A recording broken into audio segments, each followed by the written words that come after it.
Hank has taught me a lot about myself, and he's helped me grow so much that it makes no sense.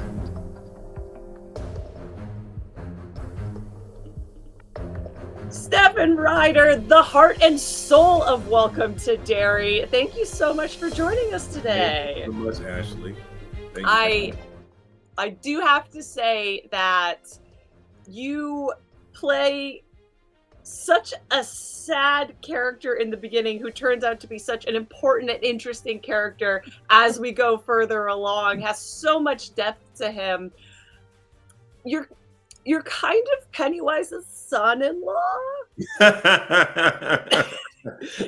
Did you know this from the beginning? And like, what was your reaction to finding out your deep tie into this lore?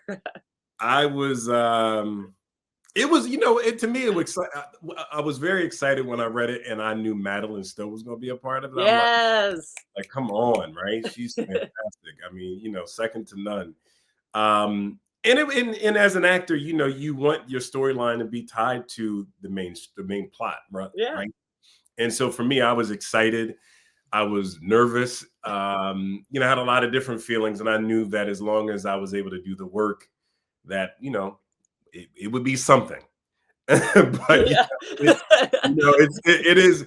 As an actor, I guess in terms of my approach, I don't think in terms of like those lofty ideas. It's so what I have to focus on at that moment, and that keeps me grounded. And then you get a chance to see how it all edits together. But yeah, I was definitely happy, and I fell in love with Hank because I think Hank has taught me a lot about myself, and he's helped me grow so much that it makes no sense.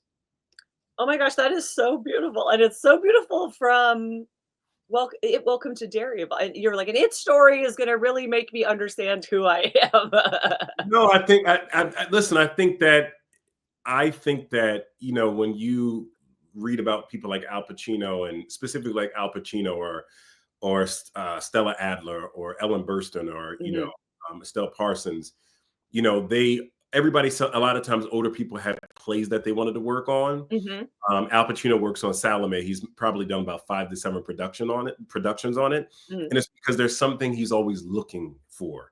And as he gets older in age, he still is looking for something else, right? And so I think that hopefully as an artist, you are learning from the characters that you play, because they should force you to cultivate different parts of yourself that you maybe don't have to utilize and call on a daily basis. What are you always working on? What can we get the whole internet to tell Telsey and Co. that they want to see you starring in? No, I think just constantly getting better at being a child. That part of yourself that is more malleable. And when you look at children are always creating worlds, through imagination. And so I think as we get older, we don't do that as much. So as much as I can allow myself to do that, I think is always a good thing. Okay, now I need you to write like the Tao of Stephen Ryder. You dropped like such good knowledge bombs, and we've just started chatting. That's funny. I want look. When inevitably the next strike comes, there's a project for you. Oh man, people. I think people. I've been saying like it was a blessing, when the strike happened, because it helped me build a better relationship with Amanda. Yeah. I was like, I hope people don't understand. I wasn't saying it was a blessing that the strike happened. But No. I was like, I was saying that in it something good came from it. Yeah, you were in a position to receive something during that. So I was like, I'm hopefully, because it got picked up by everybody. I was like, yeah. That's not what I'm saying. I'm saying something very specific. All right, let me ask you a character question then, so that we can also run a new headline, and that could be taken out. Right. What happened was. So when did Hank know about Ingrid's identity, and does he know that she betrayed him? I don't think so. Ooh. I don't think so.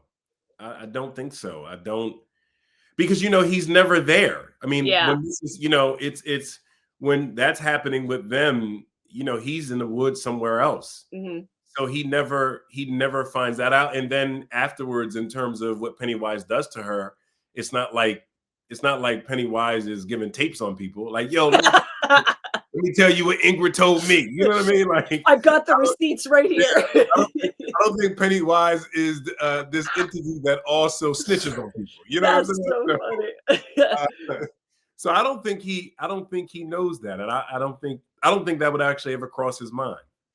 I think you got to be part of two of the most exciting action set pieces in this first season. The escape in the car was amazing Right? because I was devastated. I was like, "You're gonna do this to the nicest, sweetest Yeah. man in the whole show. You're gonna do this like halfway through, and we've Oh not man. hardly seen him." So you got that, and then you got the end climactic fight in the fog. And I would love to ask specifically about the end fight.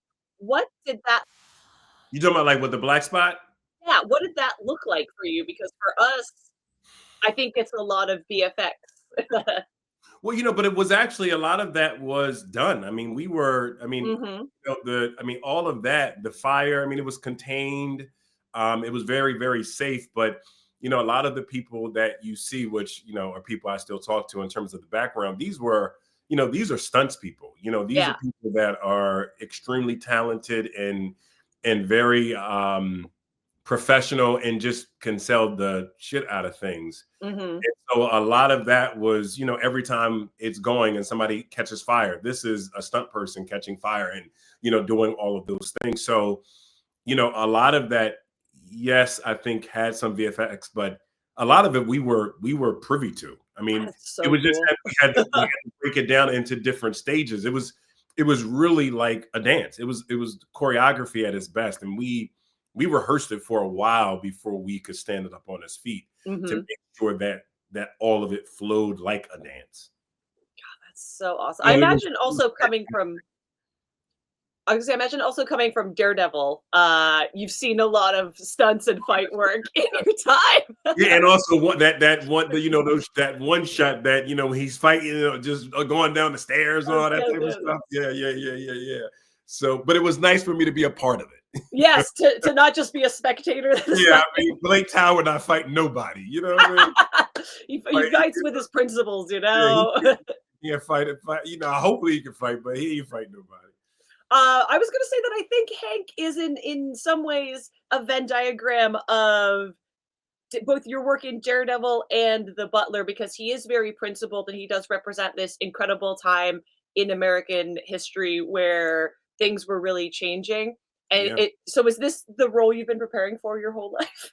not even my whole life, but I do think that there's certain, I was very clear on what I wanted the next role to be. Mm, So, and so I believe 1,000% I attracted this. I don't think it's happenstance. I believe like the I wanted the next role that I played to have a love interest. I wanted him mhm, to have a family.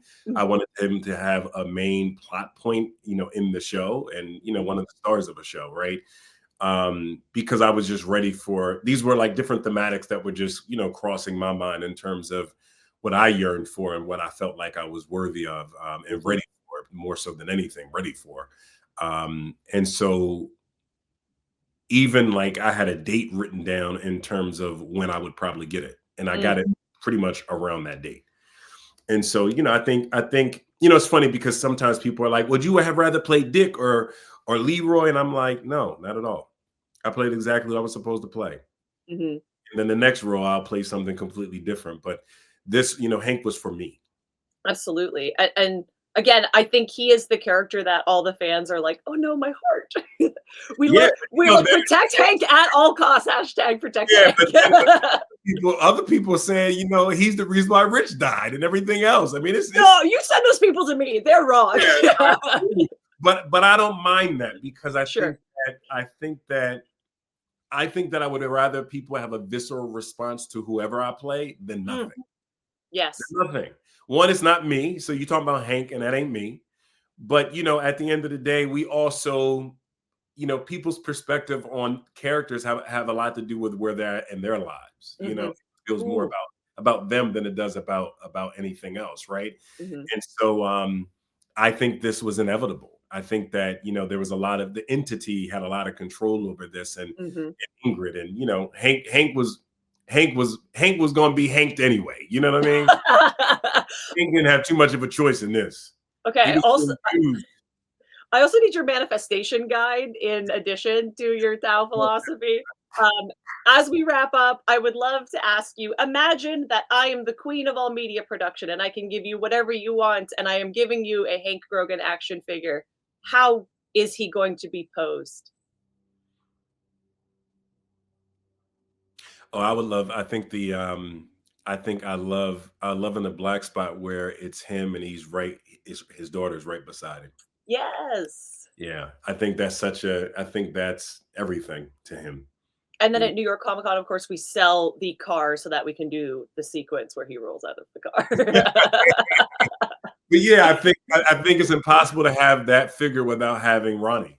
Yeah. I think Hank and Oh, Ronnie are they're it's impossible for one and not the other.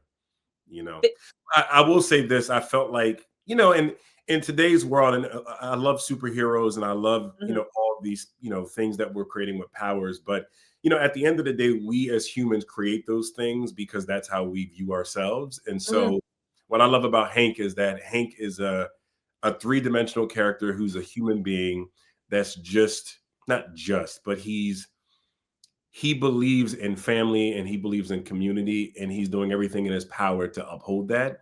And that to me is also what we need to reveal more of in stories, because it's good to have superheroes, but at the end of the day, our superheroes don't typically wear capes, not in everyday life. Ooh, that's the headline. Stephen Ryder says, "Save yourselves, be your own superhero." Gotta do something because nobody else is going to do it. Exactly that. Thank you so much for joining us today, and thank you for bringing such a beautiful character to the screen. Thank you so much, and I appreciate you, and happy holidays to you.